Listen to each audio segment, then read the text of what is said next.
Magandang araw po sa ating lahat at welcome sa ating orientation on good hygienic practices on meat and food handling para sa driver at pahinante. Ang orientation po na ito ay naka-align sa mga patakaran ng NMIS at sa Republic Act 10536. Layunin nating masigurong ligtas, malinis ang karne na ating dinadala. Bago po tayo magsimula, narito ang layunin ng ating orientation. Una, maunawaan kung ano ang NMIS at kung ano ang mga tungkulin at ginagawa ng NMIS sa pagtiyak ng kaligtasan at kalidad ng karne. Ikalawa, maunawaan ang mga food safety hazards o mga panganib sa kaligtasan ng pagkain na maaaring makaapekto sa kalidad at kaligtasan ng karne. Ikatlo, maisagawa ang tamang kalinisan o hygiene practices habang nagtatransport ng karne upang maiwasan ang kontaminasyon.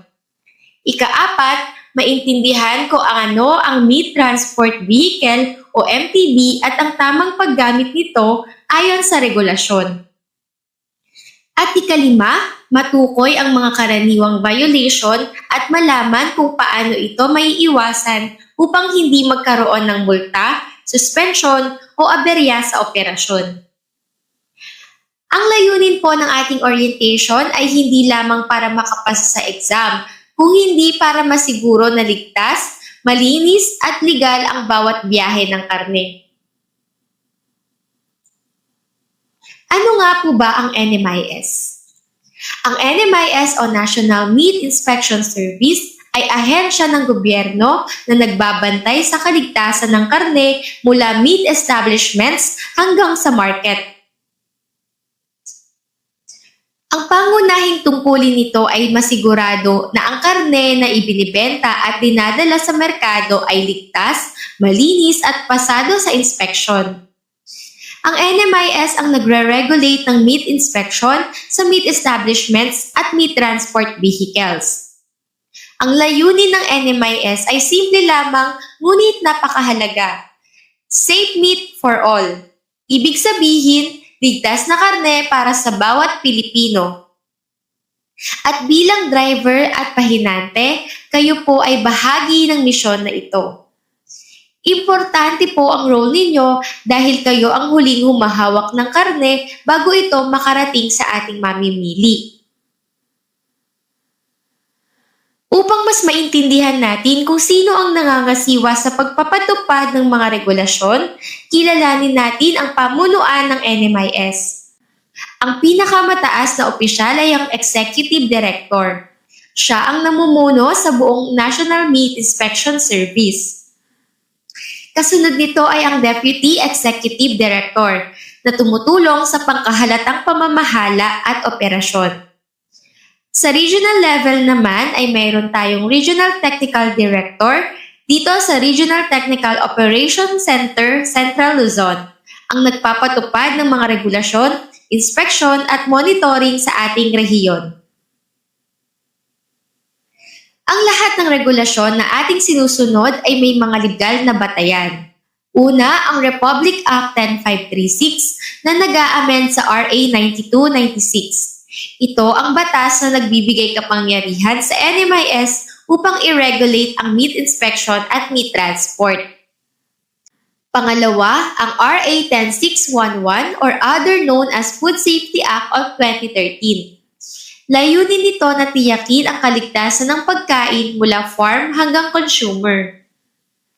Pangatlo, ang RA 7394 or Consumer Act of the Philippines na nagpoprotekta sa karapatan ng mga mamimili laban sa unsafe products. Bukod dito, may mga Department of Agriculture Administrative Orders at NMIS Memo Circulars na nagbibigay ng mas detalyadong guidelines at implementing rules. Kaya ang pagsunod natin sa mga regulasyon ay hindi lamang patakaran, kundi ito ay batas na kailangang sundin.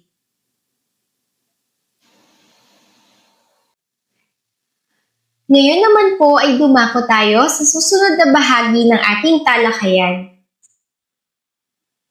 Ang karne po ay dumadaan sa proseso bago makarating sa mamimili. Mula farm, slaughterhouse o meat establishment, transport, market, hanggang sa consumer. Importante po ang bawat bahagi ng food chain.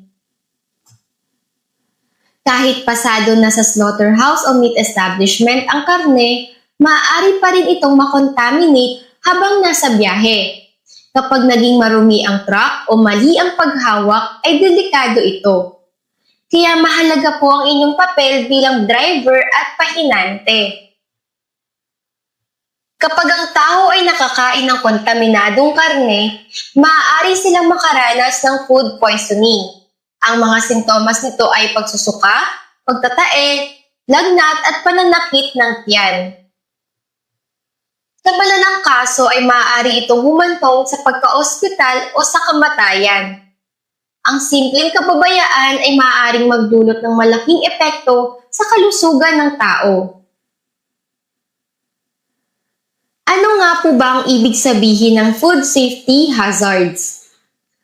Ito po ay tumutukoy sa mga bagay o organismo na maaaring maihalo o mapasama sa pagkain at magdulot ng panganib sa kalusugan kapag ito ay nakain ng tao. Kapag ang karne ay nakontaminate, maaari itong magdulot ng sakit o food poisoning. Kaya po mahalagang malaman natin kung ano-ano ang mga ito. May tatlong uri ng food safety hazards. Ito ay physical, biological at chemical hazards. Ang physical hazards ay ang mga matitigas o matutulis na bagay na maaaring mahalo sa karne. Halimbawa nito ay metal, salamin, plastic, kahoy, bato, buto, buhok o pako. Kapag ito po ay napunta sa pagkain, maaari itong makasugat o makapinsala sa taong kakain. Ang biological hazard naman ay ang mga microorganism tulad ng bacteria, virus at parasites. Hindi natin sila nakikita ng mata, ngunit maaari silang magdulot ng sakit kapag nakonsumo. Madalas itong nangyayari kapag marumi ang kamay, kagamitan o sasakyan. Sa chemical hazards ay ang mga kemikal na maaaring mapunta sa pagkain. Halimbawa nito ay sabon, pesticides, lubricant, pintura, disinfectant residue, lanis at iba pa. Maaari itong mangyari kung hindi maayos ang paglilinis o may natirang kemikal sa loob ng sasakyan. Ang mga hazards na ito ay maaaring mapunta sa pagkain nang hindi sinasadya kung hindi tayo mag-iingat. Kaya napakahalaga ng tamang kalinisan at pagsunod sa bawat regulasyon sa bawat hakbang ng pagbiyahe ng karne. Ngayon naman po ay dumako tayo sa susunod na bahagi ng ating talakayan. Ang good hygienic practice ay tumutukoy sa mga tamang gawain para masigurong ligtas at dekalidad ang pagkain. Ayon sa NMIS standards, ang driver at helper ay dapat malinis ang pananamit. Ang may sakit o pinaghihinala ang may sakit ay hindi dapat humawak ng pagkain. Maligo bago pumasok sa trabaho. Bawal ang alahas, pabango, mahahabang kuko at paninigarilyo habang may kargang karne. Magsuot po tayo ng tamang uniforme at PPE. Maghugas po ng kamay bago humawak ng karne at pagkatapos gumamit ng CR. Tandaan na kahit malinis ang sasakyan, kung marumi ang humahawak ng karne ay violation pa rin ito. Ang personal protective equipment o PPE tulad ng hairnet, gloves, apron, boots ay proteksyon laban sa kontaminasyon. Ang PPE po ay proteksyon hindi lamang sa karne kundi pati na rin sa inyo.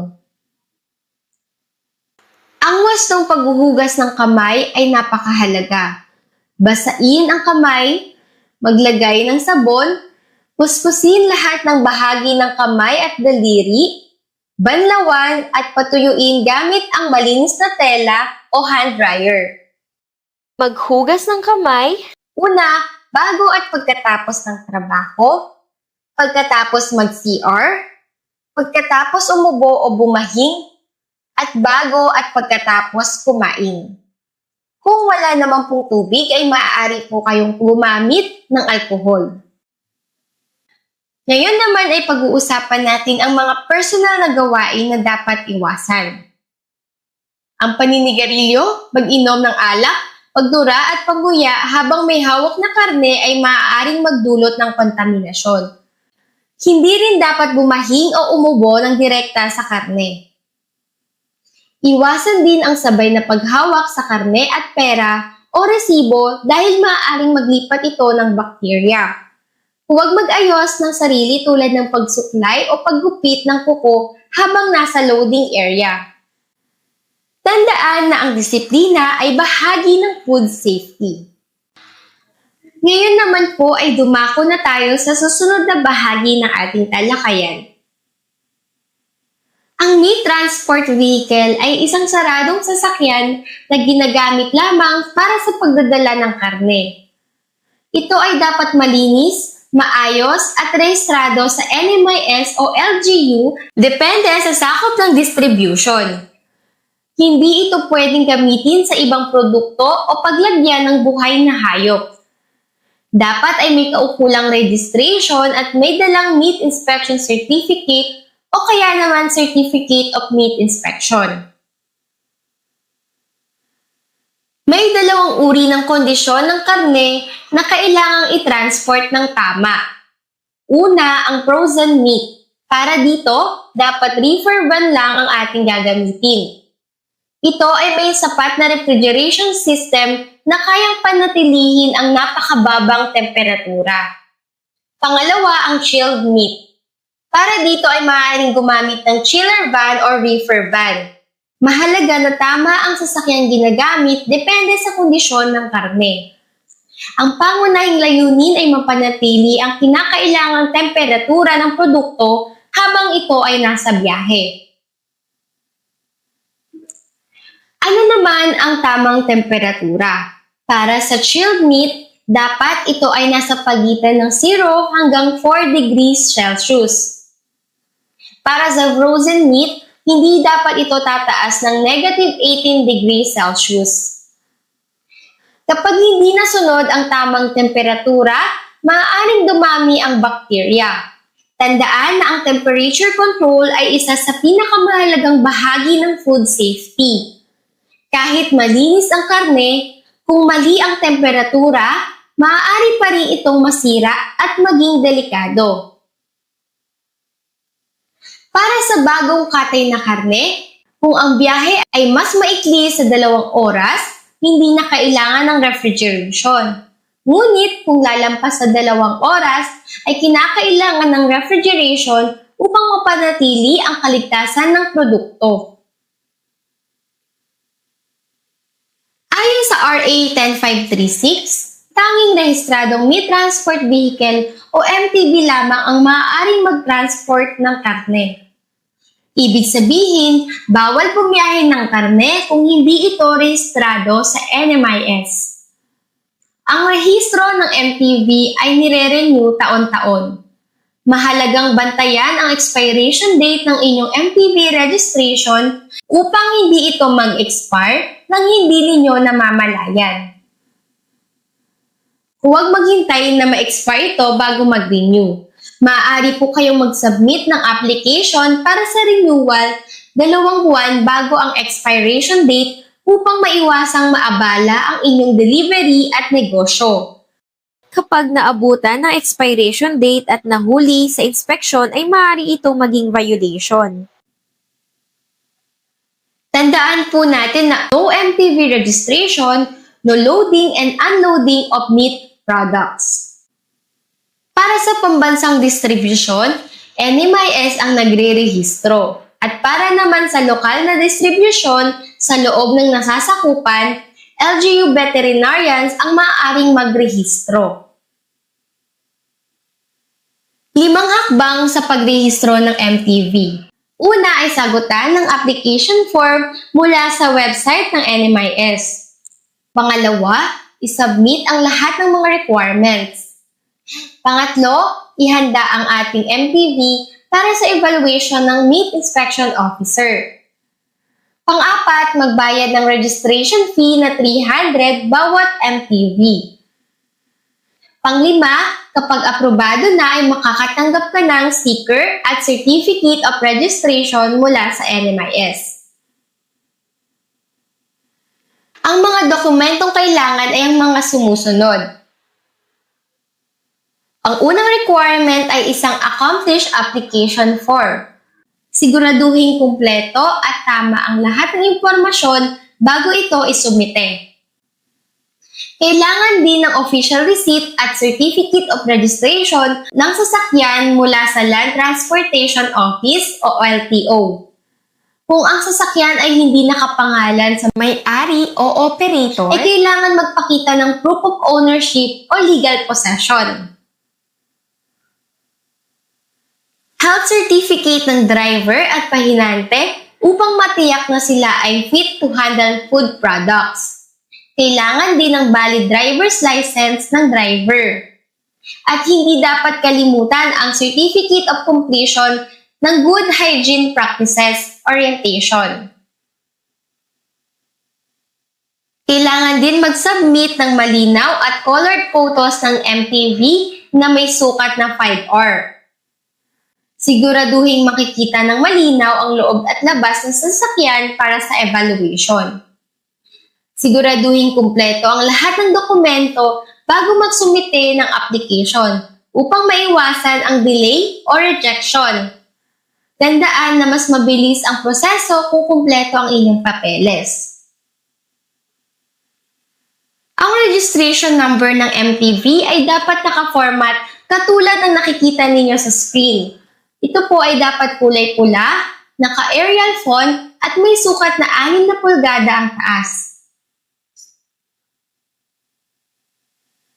Dapat ito ay nakalagay sa magkabilang itaas na bahagi ng sasakyan na may distansyang 12 pulgada mula sa edge ng sasakyan. Siguraduhin malinaw at madaling mabasa ang registration number para maiwasan ang violation sa inspection. Ang bawat biyahe ng karne ay dapat may kasamang permit. Para sa locally sourced meat, kailangan po ng Meat Inspection Certificate o MIC. Para naman sa imported meat, kailangan ang Certificate of Meat Inspection or COMI. At shipping permit kung ito ay kinakailangan. Huwag kailanman bumiyahe ng walang dalang permit. Kapag nahuli sa inspection na walang dalang tamang dokumento, ito ay violation at maaaring hindi kayo payagang magpatuloy sa biyahe. Ang MTB ay dapat may plastic curtains na may sapat na overlap. Hindi ito dapat gamitin sa buhay na hayop. Ang sahig, pader at kisame ay dapat matibay at walang butas. Dapat din ay shutterproof ang ilaw upang maiwasan ang contamination kung sakaling mabasag. Nakasabit ang mga produkto sa overhead rails o sa angkop na lalagyanan, maliban kung ang mga ito ay frozen at nakabalot. Panatilihing malinis at disinfected ang loob ng MPV. Ang driver at pahinante ay dapat naka-PPE bago humawak ng produkto. Bago magkarga ng produkto ay siguraduhin na na-pre-cooled na po ang truck sa tamang temperatura. Habang nasa biyahe, panatilihing nakasarado ang truck upang mapanatili nito ang temperatura. Bago po bumiyahe, siguraduhin po na una, nakadikit ang updated MPV sticker. Pangalawa, dalhin ang updated Certificate of Registration mula sa NMIS. Pangatlo ay tiyakin kumpleto ang lahat na kinakailangang permit para sa biyahe. At panghuli, siguraduhin malinis ang loob at labas ng MPV. Ngayon naman po ay pag-usapan natin ang mga karaniwang violations na nakikita sa inspection ng NMIS. Hindi rehistradong meat transport vehicle. Kapag nahuli sa inspeksyon ay maaaring magkaroon ng multa at suspensyon ng registration. Ayon po sa batas, sa first offense ay 200,000, sa second offense 300,000, at sa third offense 500,000 at 2 taon na pagpapahinto ng negosyo. Bukod dito ay kukumpiskahin din ang laman ng MTV.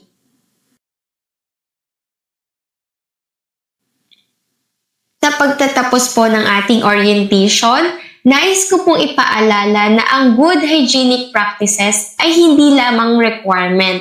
Ito po ay responsibilidad. Bilang driver at pahinante, kayo po ay mahalagang bahagi ng food chain. Ang malinis na pagbiyahe ay proteksyon sa consumer, sa negosyo, at sa inyong sariling hanap buhay. Tandaan po na ang kaligtasan ng publiko ay nagsisimula sa inyong disiplina at pagsunod sa tamang proseso. Maraming salamat po sa inyong pakikinig at pakikiisa.